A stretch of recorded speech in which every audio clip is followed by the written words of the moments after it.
여러분 영화 좋아하시나요? 네, 조금 최신 영화는 아니지만 한국 영화 가운데서 굉장히 강렬한 그 등장씬으로 유명한 영화가 있었습니다.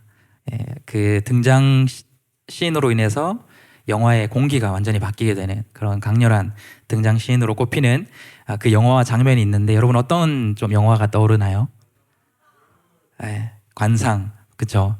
관상의 그 수양대군, 그 이정재가 등장하는 그 장면, 당시의 수양대군의 그 위세가 얼마나 대단했던지 그 한 장면, 발끝부터 서서 올라가면서 딱 그 얼굴이 나오는 그 장면이 한국 영화사에서 가장 강렬한 등장씬으로 그렇게 많은 사람들에게 꼽히게 되는 것 같습니다. 등장 장면만큼이나 관상에서는 유명한 대사가 있습니다. 여러분 어떤 대사가 떠오르죠?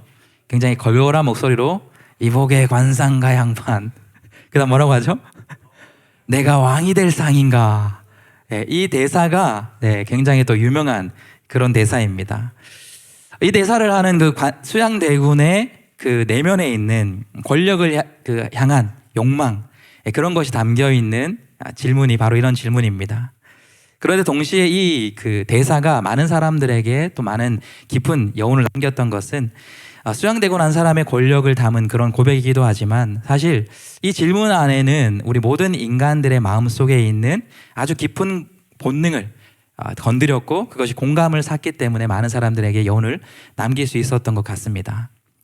세상에서는 늘 이런 질문을 우리도 하고 또 듣게 되고 많이 또 질문을 던지게 되는 것 같습니다.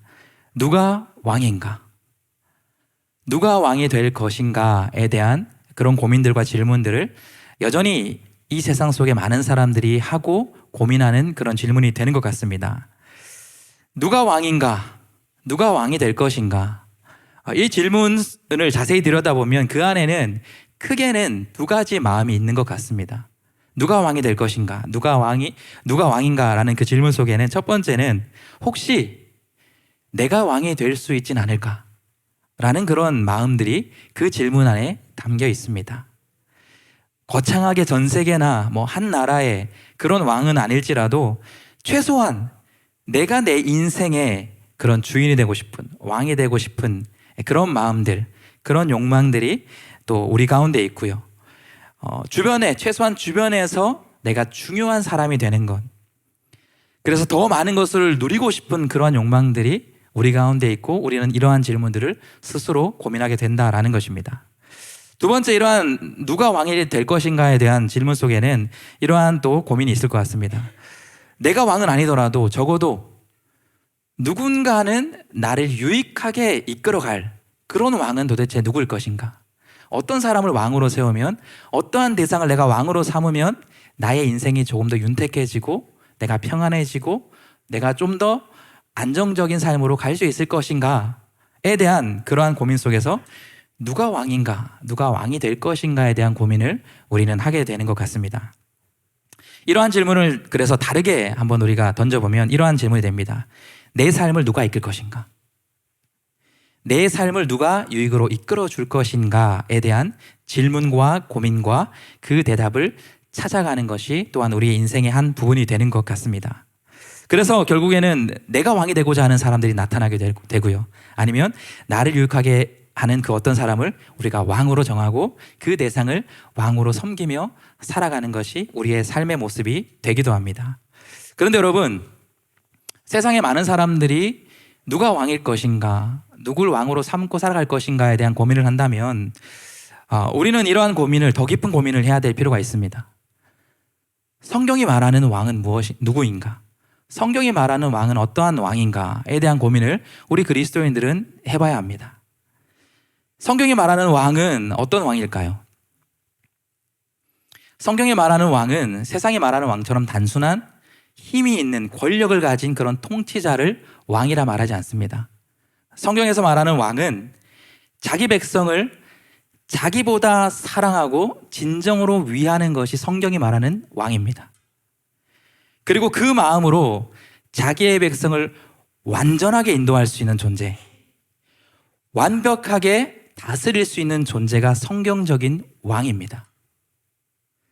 여러분, 우리가 그렇게 생각해 보면 이 성경적인 왕을 생각해 보면 우리가 그러한 대답을 얻을 수 있을 것 같습니다. 아, 이 세상에는 세상에 그 어떤 사람도 우리를 만족시킬 왕이 없구나라는 결론을 우리는 낼 수 있습니다.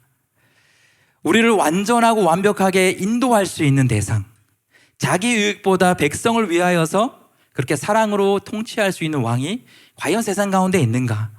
세상에 수많은 왕들이 있어 왔지만 다른 사람보다는 나의 유익을 위하여 그렇게 살아갔던 것이, 이끄는 것이 세상의 왕의 통치 방법이기 때문입니다. 그렇기 때문에 여러분, 성경 역사를 보면 하나님께서 하나님의 백성을 택하시고 특별히 이스라엘 백성을 택하신 이후부터 그 처음의 시작부터를 보게 되더라도 이스라엘에는 다른 세상의 여타 다른 나라와 다르게 인간 왕을 세우지 않는 것을 보게 됩니다. 세상 나라들처럼 세상에 어떤 특별하고 권력이 있는, 능력이 있는 출중한 사람을 왕으로 세우는 것이 아니라 하나님은 이스라엘만큼은 완전한 통치로 이끄시는 그 하나님이 왕이 되는 그 나라를 보여주시고자 이스라엘은 그런 사람 왕을 세우지 않았다라는 것이에요. 그런데 이스라엘 역사가 이어지게 되면서 결국 이스라엘도 세상의 다른 나라와 다를 것 없는 그런 사람 왕을 세우는 그 역사로 이어지는 것을 성경은 기록합니다. 이스라엘이 왕을 구하여서 하나님께 왕을 구하여서 왕을 세우는, 왕을 구하는 그 장면이 사무엘상 6장에 잘 기록되어 있어요. 그 사무엘상 6장을 보면 이스라엘 백성들이 이전까지는 하나님이 보내주신 지도자, 모세와 같은 족장, 사사와 같은 그런 지도자를 통해서 통치함을 받고 그 백성이 인도함을 받았다면 이제는 그들은 요구하는 거예요. 하나님 앞에서 우리도 세상과 같은 왕들, 탁월한 인고한 왕을, 우리를 강력하게 이끌어줄 그 왕을 달라라고 사무엘상 6장에서 이스라엘 백성이 그렇게 요청하는 장면이 나옵니다.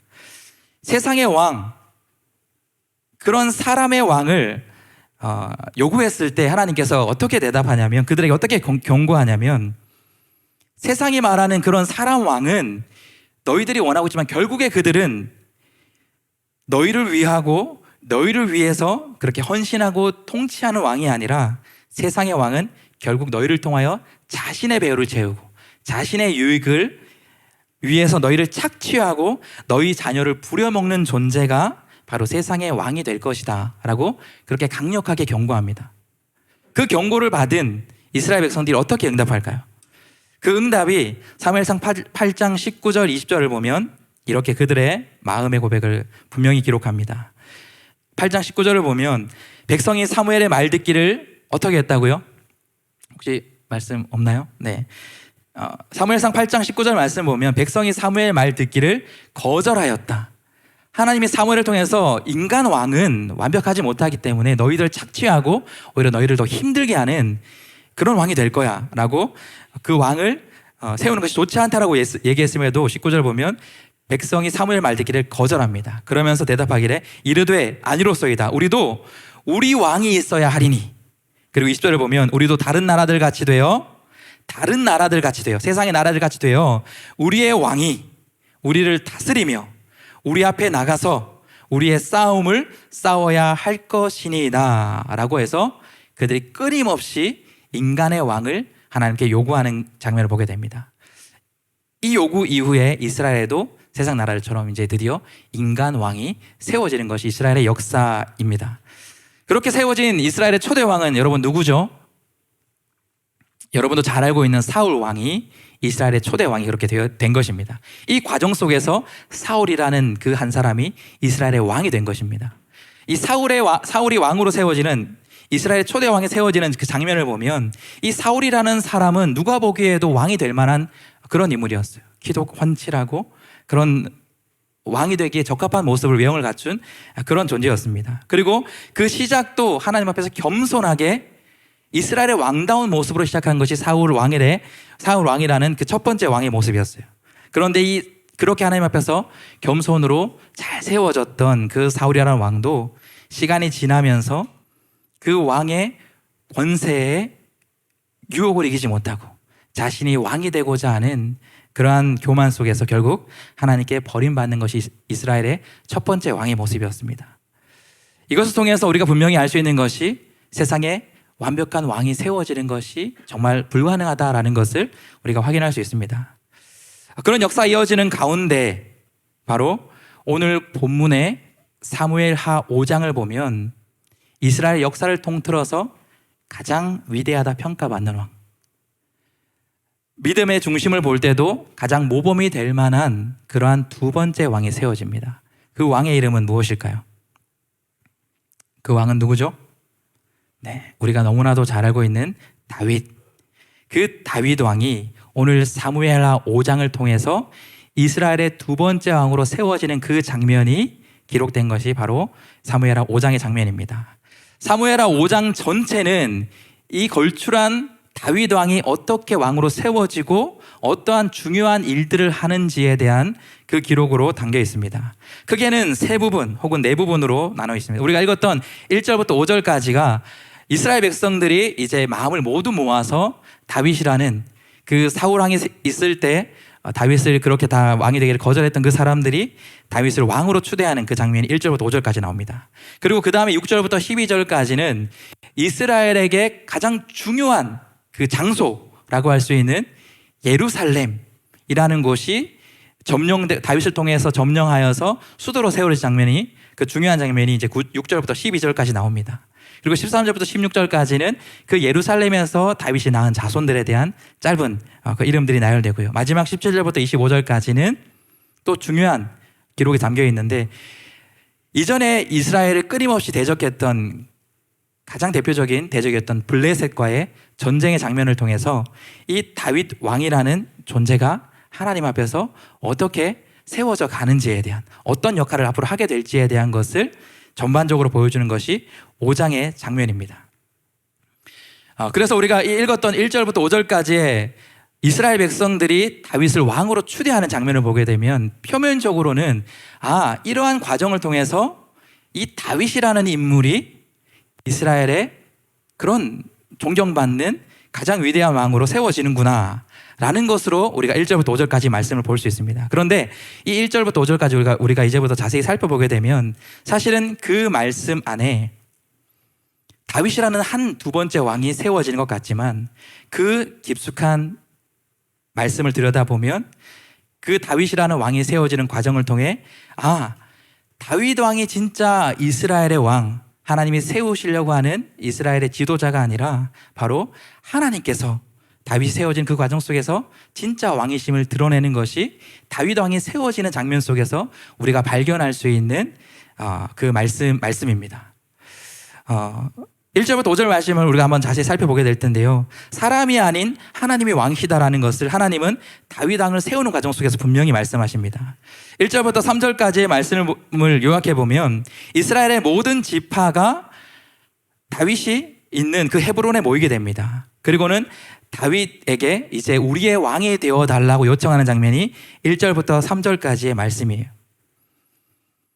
이스라엘 백성들이 다윗 앞에 나와서 당신이 우리의 왕이 되주십시오 라고 요구하면서 2절 말씀을 우리가 한번 주목해 볼 필요가 있는데, 우리가 2절 말씀을 한번 같이 먼저 한번 읽어보도록 하겠습니다.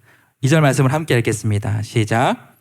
전에 곧 사울이 우리의 왕이 되었을 때에도 이스라엘을 거느려 출입하게 하신 분이 왕이시었고, 여호와께서도 왕에게 말씀하시기를 내가 내 백성 이스라엘의 목자가 되며 내가 이스라엘의 주권자가 되리라 하셨나이다. 네. 다윗에게 그렇게 요청하는 거죠. 당신이 우리의 왕이 되어 달라. 왜냐하면 거기서 그들이 고백하는 내용이 이겁니다. 여호와께서도 왕에게 말씀하시기를 하나님이 당신에게 말하지 않았습니까? 그러면서 그들이 고백하는 것이 내가 내 백성 이스라엘의 목자가 되며 내가 이스라엘의 주권자가 되리라 하셨지 않습니까? 하나님도 그렇게 말씀하지 않으셨습니까? 그러니 당신이 우리의 왕이 되어야 됩니다 라는 것이 그들의 요청이었어요. 그런데 이 요청에 담겨있는, 그들이 지금 인용하고 있는 하나님이 다윗에게 한 말씀을 우리가 잘 살펴봐야 됩니다. 보면 내가 내 백성 이스라엘의 목자가 되어 그리고 내 이스라엘의 주권자가 되라. 하나님께서 다윗에게 말씀하신 것은 내가 이스라엘의 왕이 되라라고 말씀하지 않았다라는 것이에요. 대신에 무엇이 되라고 말씀하셨죠? 두 가지 단어가 우리 눈에 들어올 수 있습니다. 하나님이 다윗을 통하여 이스라엘에 무엇이더라 말씀하셨죠?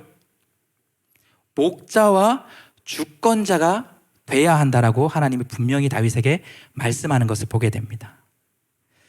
하나님은 이스라엘 백성에게 이 다윗이라는 위대한 지도자를 세우며 그의 역할을 무엇이라 말씀하냐면 왕이 아니라 세상과 같은 왕이 되어서 왕의 유익을 위해서 백성을 통치하는 그런 존재가 아니라 목자가 되고 주권자가 되어서 하나님을 대신하여 이스라엘 그 백성의 무리들을, 양무리들을 하나님 대신에 인도할 그런 목자와 주권자가 될 것이라 그렇게 분명히 말씀하고 있다는 것입니다. 이 말씀을 통해서 다윗이 세워지는 그 장면을 통해서 다윗이 왕이 아니라 다윗은 너희의 목자가 될 것이며 나를 대신해 너희를 통치할 주권자가 될 것이다. 너희의 진정한 왕은 바로 내 백성 이스라엘을 말하고 있는 바로 하나님이 너희의 왕으로 여전히 이스라엘을 통치할 것이다 라는 것을 이 다윗 왕이 세워지는 장면을 통해서 다시 한번 분명하게 말씀하고 있다는 사실입니다. 이 장면을 통해서 우리가 분명히 기억해야 하는 것입니다. 성경은 우리에게 분명히 말씀하고 있는 것입니다. 다윗과 같은 왕도 진짜 우리를 인도할 수 있는 그런 왕이 아니다.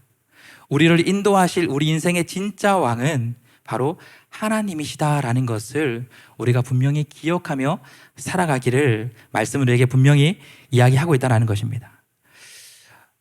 이스라엘의 왕의 역사 속에서 다윗이 그렇게 성공적으로 때로는 넘어지고 실패한 적도 있지만 그럼에도 불구하고 그의 인생을 통틀어 성공적인 왕으로 그렇게 여김을 받을 수 있었던 것이 다윗 스스로는 하나님의 이 뜻을 분명히 그는 알고 있었기 때문입니다.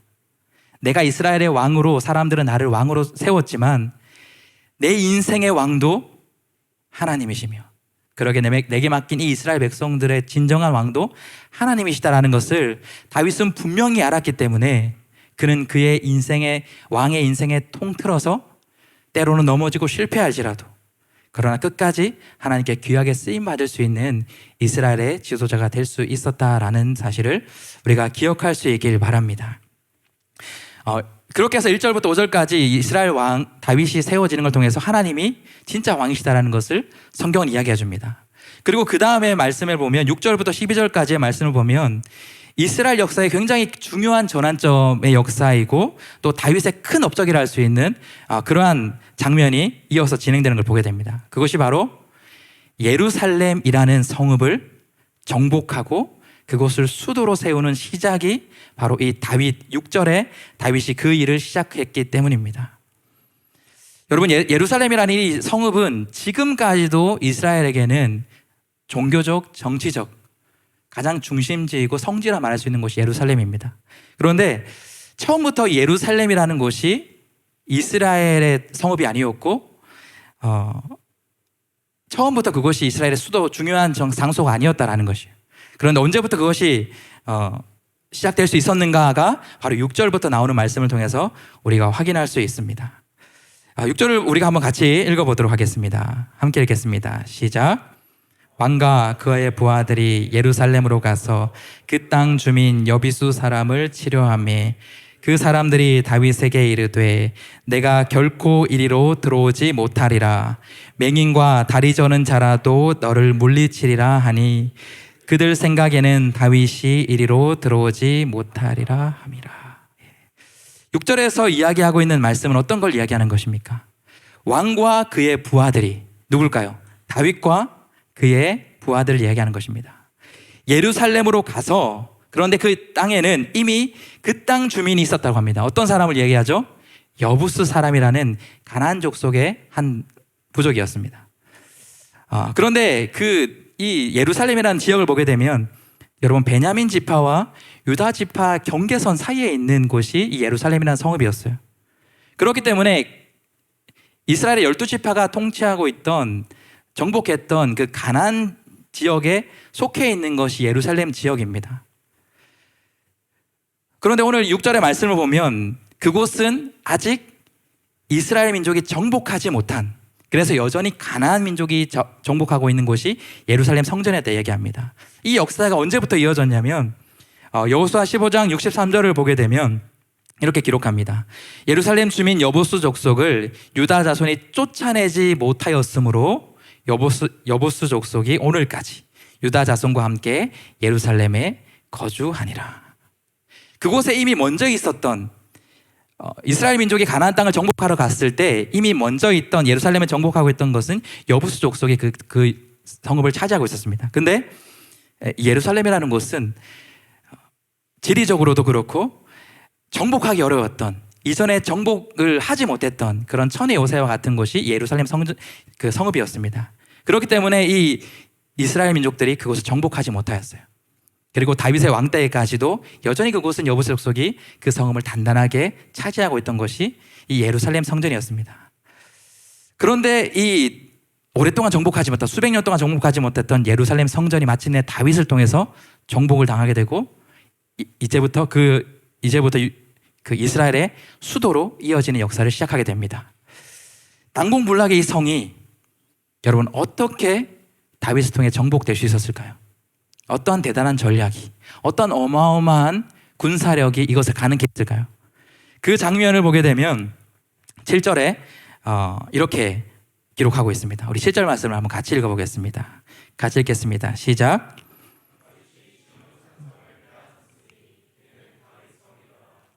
여러분, 이 7절 한 구절, 짧은 구절이 몇백 년 동안 이스라엘이 정복하지 못하여 그렇게 그대로 남겨두었던 예루살렘이라는 천의 요새가 정복되는 그 과정을 담은 성경의 유일한 한 줄입니다. 다윗이 시온 상성을 빼앗았으니 이는 다윗 성이더라. 여러분, 6절에 보면 여부스 족속 사람들이 자신을 정복하러 온 다윗과 그의 부하들을 향해 조롱의 말들을 하는 것을 보게 됩니다. 맹인과 다리 저는 자라도 너를 물리칠 것이다. 그만큼 그들은 이곳이 얼마나 탄탄한 곳이고 정복하기 어려운 곳인지를 너무나 잘 알고 있었어요. 수백 년 동안 이스라엘이 침범하지 못하고 정복하지 못한 그 땅. 그런데 6절을 보면 그 땅을 누가 정복하냐면 왕과 그 부하들.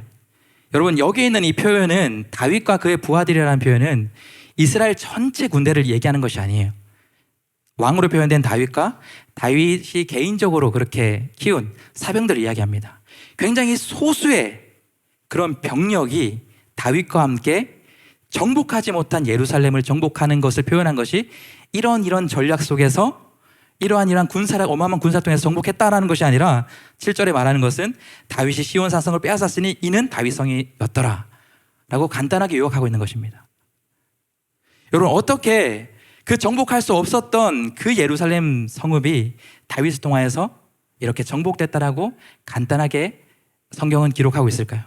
그 이유가 10절 말씀을 보면 왜 이렇게 간단하게 그것을 기록하는지를 우리가 분명히 확인할 수 있습니다. 우리 10절 말씀을 같이 한번 읽어보도록 하겠습니다. 함께 읽겠습니다. 시작.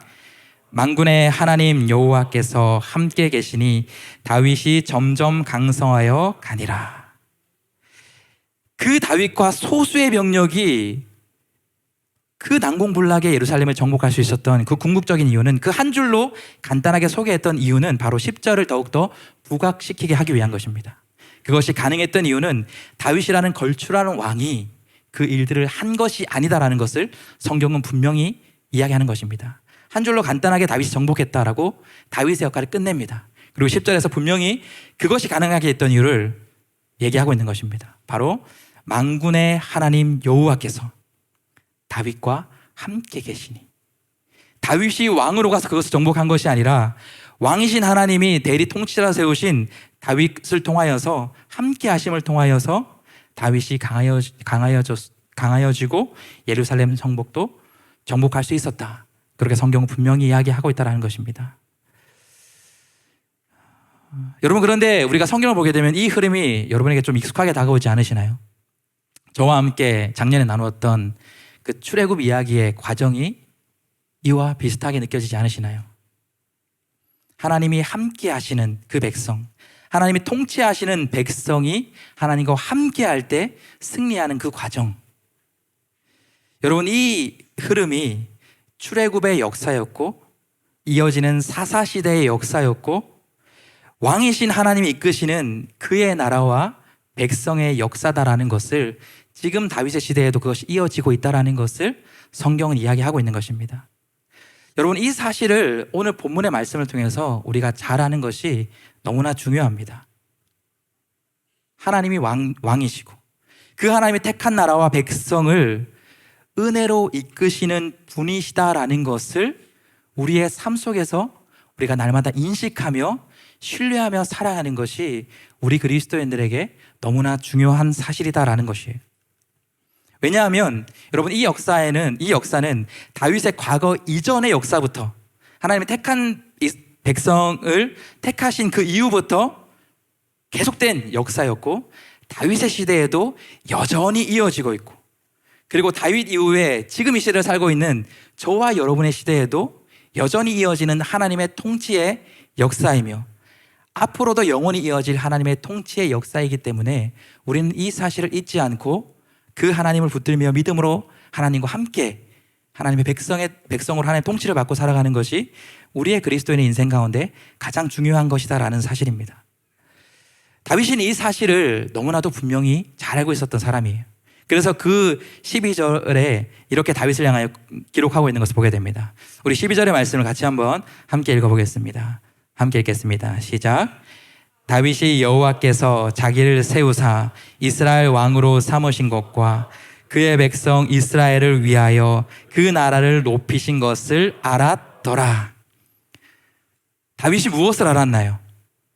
11절 통해서 분명히 무엇을 성경이 우리에게 이야기해주고 있습니까? 다윗이 여호와께서, 바로 하나님께서 자기를 세우신 분이라는 것을 그는 분명히 알았다라는 것입니다. 자신이 잘나서 자신이 어떠함으로 왕이 된 것이 아니라 하나님이 나를 하나님의 백성의 통치자로 세우셨기 때문에 내가 그 통치 역할을 감당할 수 있었다는 것을 이야기하며, 그 다음에 보면 그의 백성 이스라엘을 위하여 하나님은 그 나라를 높이시고 인도하시는 분이시다라는 것을 다윗은 분명히 알았더라라고 성경은 분명히 이야기합니다.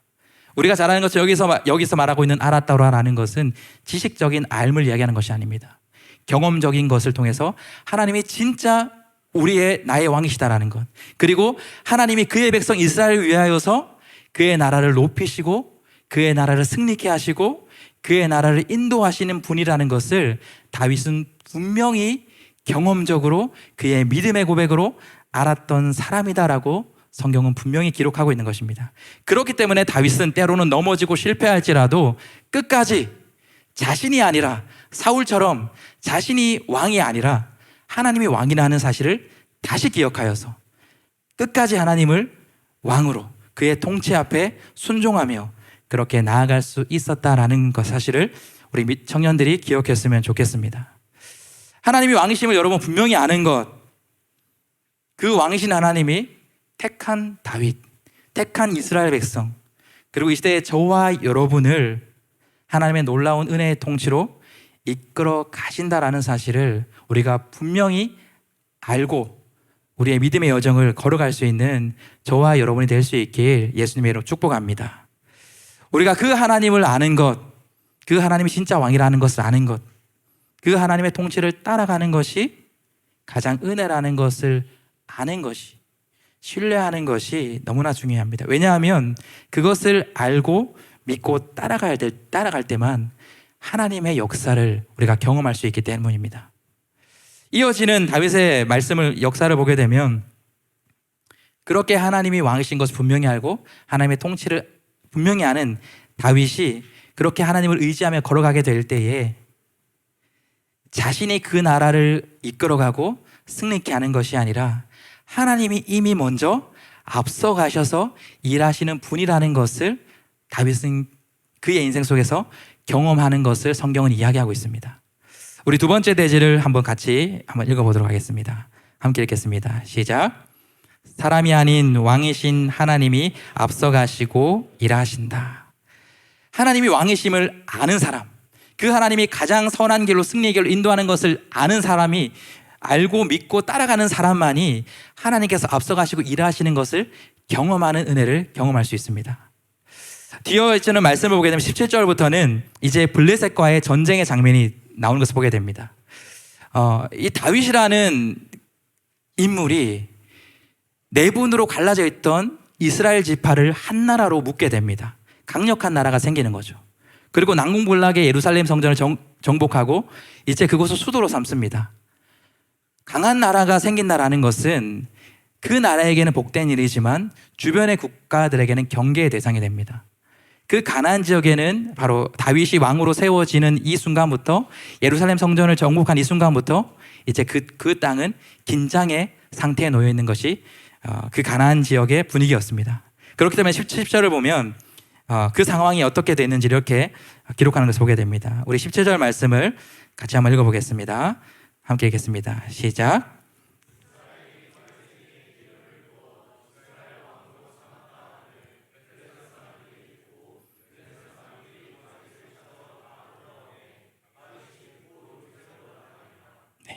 10절 우리가 확인하는 것처럼 다윗이 왕이 되었고 또 예루살렘을 정복했다는 소식을 듣고 이제 블레셋 사람들이 더 힘이 강성해지기 전에 다윗을 치러 이제 예루살렘 성전으로 가는 것을 보게 됩니다. 이 말씀을 보게 되면 진짜 하나님이 왕이신 것을 아는 사람, 그 하나님이 가장 승리의 길로 인도하시는 것을 아는 사람과 그렇지 않은 사람이 어떠한 차이의 결과를 나타내는지를 분명히 알려주는 본문이 27절 이하의 블레셋과의 전쟁의 장면에서 우리가 확인할 수 있습니다. 비슷한 장면에서 실패한 사람이 있었습니다. 왕으로 세워졌지만, 강한 군사력이 있었지만 블레셋이라는 이 대적 앞에서 두려워 떨며 결국에 하나님을 의지하지 못하고 실패한 왕이 있었습니다. 그 사람은 바로 다윗의 앞서 왕이 되었던 사울 왕이었어요. 그 장면이 사무엘상 13장을 보면 5절부터 나오는 것을 보게 됩니다. 굉장히 지금과 비슷한 상황이었어요. 5절을 보면 블레셋 사람들이 이스라엘과 싸우려고 모였는데 병거가 3만이요 마병이 6천이요 백성은 해변에 모래같이 많더라. 그들이 올라와 베다웬 동쪽 믹스바에 진침해. 사울왕 시절에 블레셋과의 전쟁의 장면이었어요. 5절에 말씀하고 있는 것처럼 해변에 모래같이 블레셋 군대가 많게 되자 사울은 두려운 마음에 하나님을 의지하지 않고 자신이 왕이 되어서 그 전쟁을 해보려고 그렇게 나아갔다가 결국에 결정적으로 하나님께 왕으로서 버림받게 되는 것이 이 사무엘상 13장의 블레셋과의 대적 속에서 사울이 실패한 장면이었습니다. 그런데 그와 비슷한 장면에서 이제 다윗 왕이 세워지는 것을 보게 됩니다. 18절을 보겠습니다. 18절을 보면 블레셋 사람들이 사울 왕과 비슷한 상황입니다. 그리고 이미 이르러 르바임 골짜기에 어떻게 모였다고요? 가득하게 모였다. 사울 왕의 눈앞에 해변에 모래처럼 많이 모였던 블레셋과 마찬가지로, 그 상황과 마찬가지로 지금 다윗이 마주하고 있는 상황도 그 블레셋 사람들이 골짜기에 가득한 것으로 똑같은 상황에 처해 있는 것이 다윗의 상황이었습니다. 똑같은 상황, 비슷한 상황 속에서 사울과 다윗은 어떠한 다른 선택을 했고 어떠한 다른 결과로 이어졌는지를 우리가 주목해 볼 필요가 있습니다. 19절, 그 가득한 대적 앞에서 다윗이 어떻게 하는지를 우리가 주목해 보도록 하겠습니다. 우리 19절 말씀을 같이 한번 읽어보겠습니다. 시작. 다윗이 여호와께 여쭈어 이르되 내가 블레셋 사람에게로 올라가리이까 여호와께서 그들을 내 손에 넘기시겠나이까 하니 여호와께서 다윗에게 말씀하시되 올라가라 내가 반드시 블레셋 사람을 내 손에 넘기라 하신지라.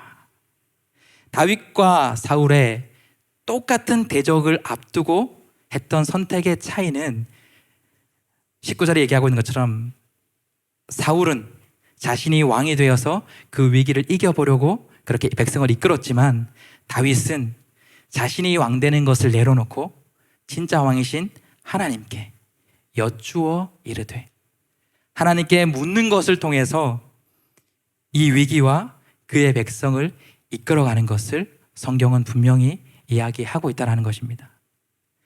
그렇게 하나님 앞에서 겸손하게 하나님을 왕으로 인정하며 묻게 되었을 때 어떤 결과가 일어납니까?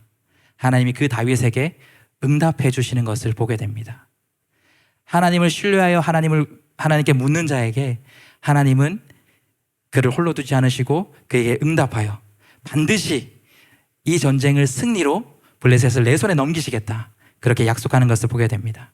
그렇게 해서 첫 번째 전쟁에서 다윗은 블레셋을 이기는 것을 보게 됩니다. 그런데 블레셋이 거기에서 멈추지 않고 20절을 보면 22절을 보면 다시 한번 두 번째 이 다윗과 이스라엘을 공격하게 오게 되는 장면을 보게 됩니다. 22절 말씀을 보면 블레셋 사람들이 다시 올라와서 르바임 골짜기에 가득한지라. 첫 번째 전쟁처럼 똑같은 장소에 똑같은 대군이 이스라엘 치러 왔습니다. 여러분, 그 다음에 다윗의 장면은 어떤 장면이 이어지게 될까요? 다윗도 사람이기에 여러분, 똑같은 대적이 똑같은 장소에서 똑같은 상황 속에서 오게 되면 그의 생각 속에 이렇게 들 수 있습니다. 이전처럼 하면, 이전과 똑같은 작전과 똑같은 방법으로 하면 이길 수 있을 것이다 라는 그의 경험을 가지고 전쟁에 나아갈 수 있을 것입니다. 그런데 23절에 보면 다윗은 그렇게 하지 않는 사람이라는 것을 이야기합니다. 우리 23절의 말씀을 다시 한번 같이 읽어보도록 하겠습니다. 함께 읽겠습니다. 시작. 다윗이 여호와께 여쭈니 이르시되 올라가지 말고 그들 뒤로 돌아서 뽕나무 숲을 맞은편에서 그들을 기습하되. 똑같은 상황이었지만 다윗은 자신의 힘으로, 자신의 경험으로 나아가는 것이 아니라 그 상황 속에서 다시 한번 하나님께 여쭙고 묻고 그의 인생을, 그의 백성을 이끌어가는 것을 우리는 말씀을 통해 확인할 수 있는 것입니다. 25절은 그렇게 이야기합니다. 하나님의 그 말씀에 따라 다윗이 여호와의 명령대로 행하여 블레셋 사람을 쳐서 게바에서 게셀까지 이르니라. 하나님의 말씀 그대로 다윗이 순종하게 될 때에 하나님은 다윗의 인생과 이스라엘 백성을 승리로 이끄셨다. 이것이 다윗이 세워지는 5장의 마지막 장면이라 그렇게 소개하고 있습니다. 성경이 말하는 것처럼 이 다윗이라는 걸출한 사람의 인생은 이 사람이 대단했기 때문에 그가 왕으로 세워졌고 그가 이러한 대단한 업적을 이루었다. 5장에서 그렇게 이야기하지 않습니다. 계속해서 반복해 나타내는 것이 누가 진짜 왕인가? 다윗이 아니라 하나님이 왕이시다. 누가 진짜 하나님의 백성을 바르게 승리로 이끌 수 있을 것인가? 걸출한 어떤 한 사람이 아니라 바로 그 하나님을 왕으로 모시고 하나님께 묻고 하나님이 말씀하시는 대로 순종하며 나아가는 사람 가운데 하나님이 그 삶을 승리로 은혜로 이끄신다라는 것을 반복하여서 이야기하는 것이 오늘 본문의 사무엘하 5장의 말씀입니다. 저는 이 본문의 말씀을 붙들고 우리 이 시대를 살아가는 믿음의 청년이 다윗과 같은 그러한 믿음의 청년으로 살아갈 수 있기를 간절히 소망합니다. 내 인생의 왕을 나로 두고 내가 원하는 대로 여러분 이렇게 한번 해봐야지. 여러분 그렇게 인생을 살아가는 것이 아니라 세상에 다른 어떤 힘 있는 어떤 탁월한 그러한 대상과 사람을 의지해 왕을 두고 그들을 의지하며 따라가는 세상과 다를 것 없는 그러한 인생이 아니라 다윗처럼 나의 진정한 왕이 하나님이심을 분명히 알아. 그 하나님이 나를 날마다 은혜 역사로 인도해 주신 것을 분명히 신뢰함을 따라 하나님의 말씀에 귀 기울여 하나님이 원하시는 뜻에 순종하며 그렇게 걸어갈 수 있는 우리 믿음의 청년들이 될 수 있길 바랍니다. 그러기 위해서는 오늘 다윗의 모습처럼 우리는 하나님께 물을 수 있는 그런 청년들이 돼야 돼요.